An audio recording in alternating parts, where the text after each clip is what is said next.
हा किल्ला 300 रुपयाला विकत घेतला होता. कसं? सरकारच्या चुकीमुळे. चिपळूण पासून 51 किलोमीटरवर असलेला अंजनवेल गावातला हा गोपाळगड किल्ला.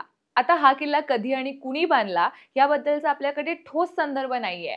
पण 1660 मध्ये छत्रपती शिवाजी महाराजांनी हाच किल्ला बिजापूरच्या आदिलशहाकडनं जिंकून घेतला होता हे आपल्याला माहिती आहे. 1818 नंतर तो किल्ला इंग्रजांच्या ताब्यात गेला. 1872च्या जमीन सर्वेक्षणात या जागेचं नाव गोपाळगड फोर्ट म्हणून नोंदवलं होतं. पण 1960च्या सरकारी एंट्रीमध्ये हीच 7 एकर जागा ओसाड जमीन म्हणून नोंदवली होती. आणि तेव्हाच अंजनवेलच्याच युनुस हुसेन मणियार यांनी ती 7 एकरची जागा 300 रुपयात सरकारी लिलावात विकत घेतली. आणि त्यांनी मग या ऐतिहासिक जागेत आंब्याची बाग लावली. आणि मग दुर्गप्रेमींनी या किल्ल्याला सरकारकडे आणण्याचे प्रयत्न केले. त्याला यश सुद्धा आलं, पण त्याला भरपूर वर्ष जावी लागली.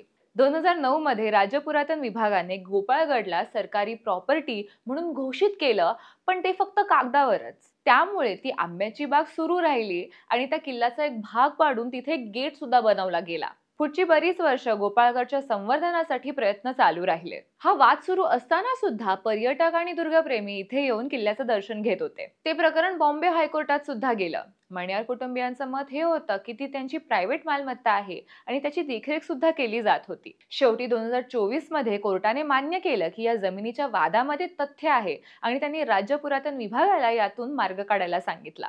पुरातत्व खात्याने गोपाळगडचा किल्ला हा आपल्या संरक्षणात आला आहे याचं नोटिफिकेशन काढलं. पण त्यांनी हे देखील मान्य केलं की किल्ल्यामधली आंब्याची झाडं ही मणियार कुटुंबाची प्रायव्हेट प्रॉपर्टी आहे आणि त्याचा त्यांना मोबदला सुद्धा दिला जाईल.